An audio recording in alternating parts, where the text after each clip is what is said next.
Hey guys, I'm super excited to be here at the growth marketing stage and have a chat with the most inspiring growth hacker, a person who believes in greed much more than he believes in luck, Josh Fechter. Thank you for having me. It's a pleasure. So, Josh, you've launched the fastest growing Facebook community. You've co-founded BAMF Media. You have written 5 books. You're constantly traveling the world, waking up at 5 a.m. That's certainly a lot of inspiration for your followers, I must say. But I bet it's a huge pressure for you, too. So how do you manage this stress? And how do you take care of your mental health, to stay sane with such a hectic schedule? Yeah, great question. So a couple of things. One is I don't drink any alcohol. Been alcohol-free for I think 8 months now. Doesn't mean I don't smoke weed. I don't know, that could be on there. But besides that, I try to do yoga every day. So I do an hour and a half to 2 hours of yoga every day. Mm-hmm. And then I do a lot of endurance training, so a lot of running to get all my stress out. Endurance training in the morning, yoga at night, and that's pretty much it. Even when I'm traveling, I still do yoga. Yeah, that's cool. You look really calm, I'm trying. I would say it's a hard life. There's definitely a lot of ups and downs, to say the least. But at the end of the day, it's a very long road. If you're here for 10, 15 years in the business, no moment can really shake you if you know that at the end of the day. Yeah. When I look at your LinkedIn feed, I say, wow, his keyboard keys must be really fading from all that typing. And I know from your blog that you write more than 1,000 words every day, and that's huge. And I'm pretty sure, I know that it's not only about writing. You obviously work really hard. So is there some kind of a secret or a hack that keeps you that productive? Oh gosh, I would say I've created hacks for myself, which is, one is I actually created a Chrome extension that blocks out all my news feeds online. I don't have any social media apps on my phone.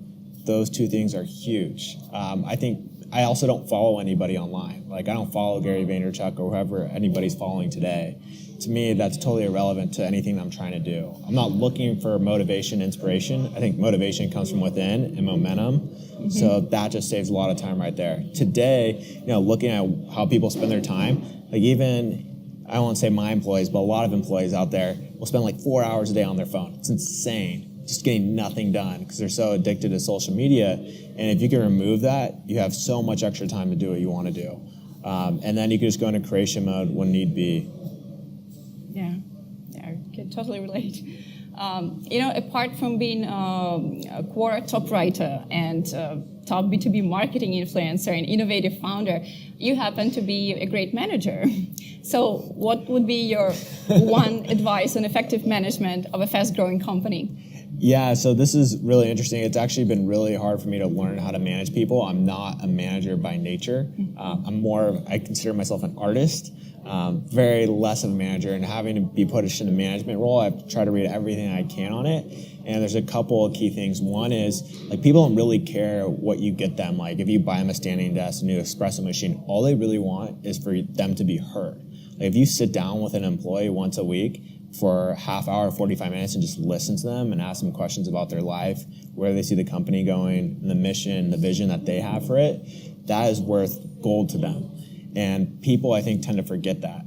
So it's so much just about sitting them down and listening. And then second of all, is actually understanding what is the vision for the company and always putting that forth.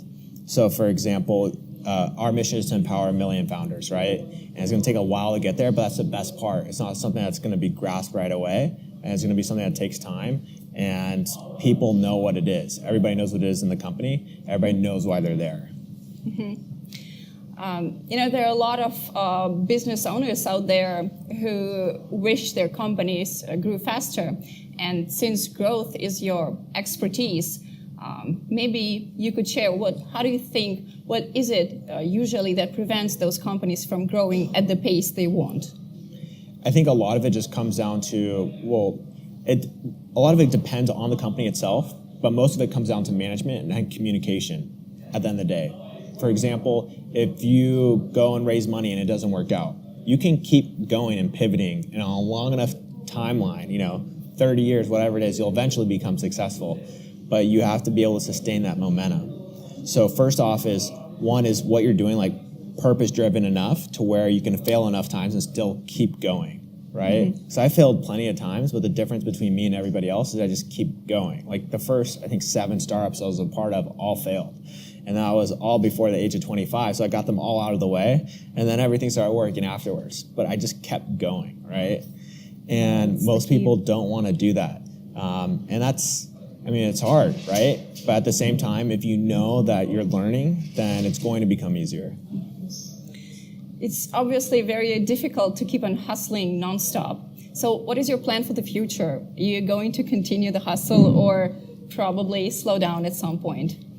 I don't like, the word hustle is, I don't know if that's the right word to say it. I think it's more of just trying to create something that's meaningful and has impact, right?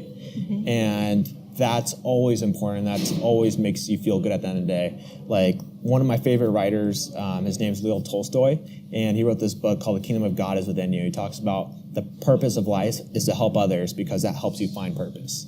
And so I have this big tattoo on my arm, right? And I really believe in that. So as long as you're helping others, you'll always have energy. Josh, I just want to say thank you so much for finding time for this interview. And let me wish you the best of luck in everything you do in all your projects. And guys, I strongly encourage you to follow Josh on LinkedIn and also join his Facebook BAMF community because it's tons of value. And thanks again, and keep up the great work. Thank you. Appreciate it.